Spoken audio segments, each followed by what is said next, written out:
Hey everybody, I thought I would do a quick little tutorial on creating a portable hard drive, if you will.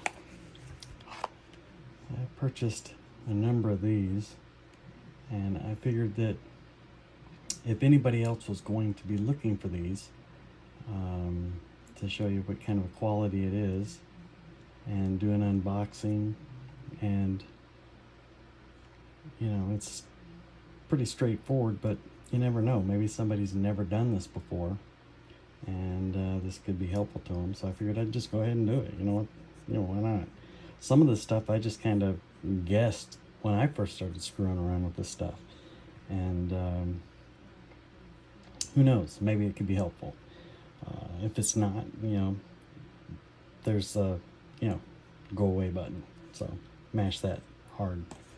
So let's go ahead and open one of these. I kind of got a number of them, and we'll slap one together. Shouldn't take too long, but first let's unbox it. Take this over here. Now, full disclosure, I'd already opened this to see what kind of crap I had ordered, and you can see by the cable just jammed back in there. Come to find out, it's kind of like the opposite of crap. It's a company I ordered off of eBay. It's called Dogfish, despite the misleading name right there in the center of the screen. Let me see if I can bring it up here so you can see a little bit better. It's a M.2 SSD, portable SSD enclosure. Okay, so that comes with it, a screwdriver, and a little bag of tricks. Have a USB-A 3.1 to a USB-C. Okay. Or 3.0 to 3.1. 3.0, 3.1, I believe. So, and for all you viewers that are potential crackheads, you can always use it to carry your drugs around in, I guess. It's kind of a short cable, but in reality, I kind of like them a little bit shorter like that.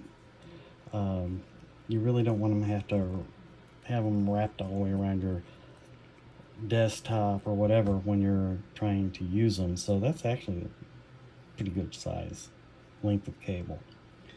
It looks like you've got two different face plates.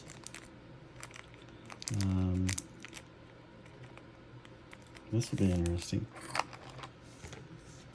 So let's select a victim here.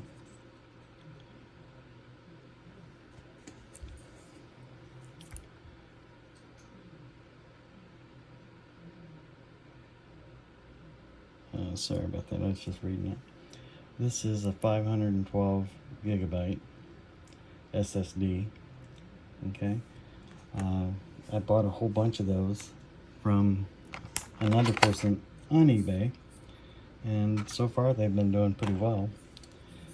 Okay, so seems to be pretty well made aluminum housing. You're gonna have to work at it to beat the hell out of that. And I guess you just slide this whole assembly out there, and then you can use different full-length SSDs with some of the smaller varieties out there. Let's open up our little bag of crack.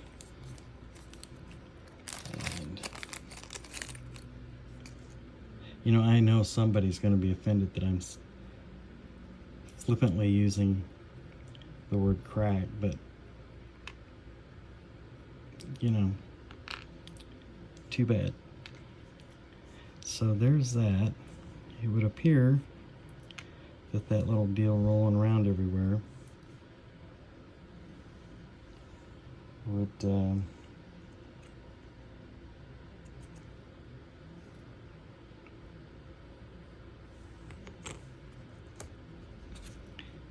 just put it in there like that. Slides on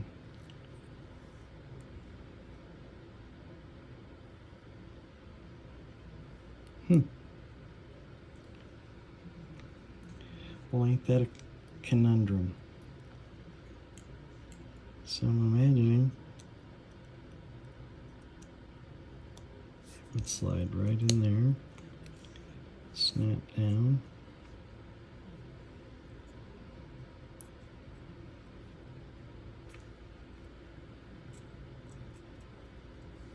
And I'm guessing if I were to just be a betting man, that you'd probably put that in there like that and then attach it from the rear, if I was to guess.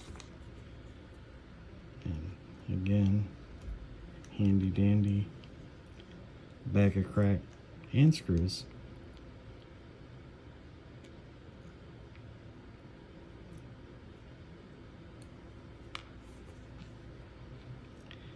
Believe it or not,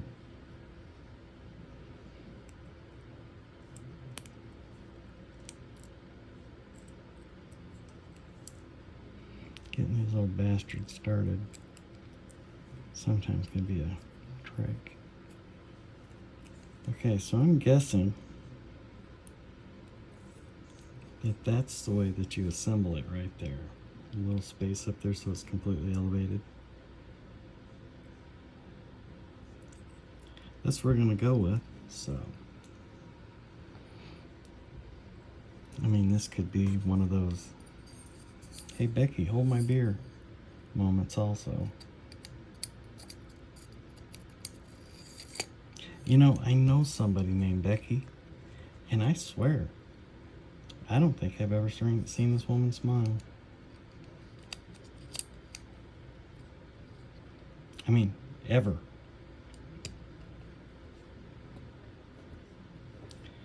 Okay, so I'm guessing what you do is you put these in there.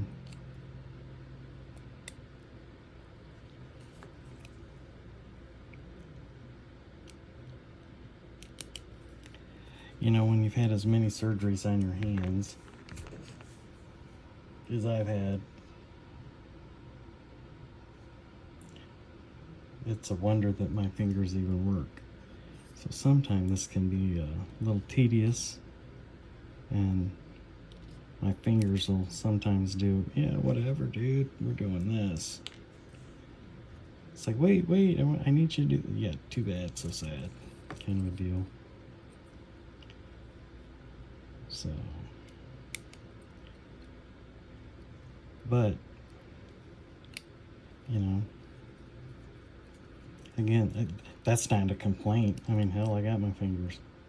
It can be far worse, I assure you.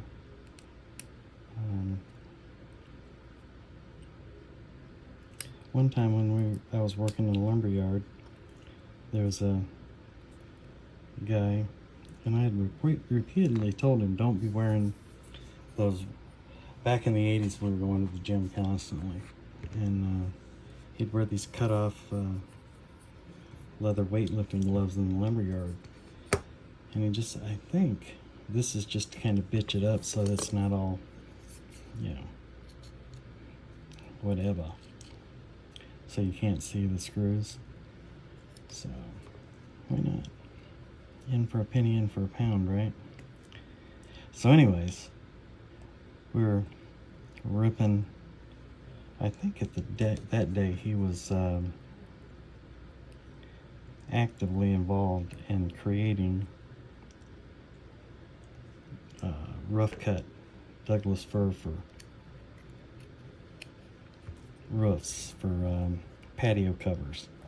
And we were resawing the lumber, running it through the table saw backwards, and it would, or at an angle. I forget which way we were doing it. I knew we drug them sideways through the bandsaw, but big industrial bandsaw, and that would give it the rough cut. But I think we were actually running them through the bandsaw or the table saw.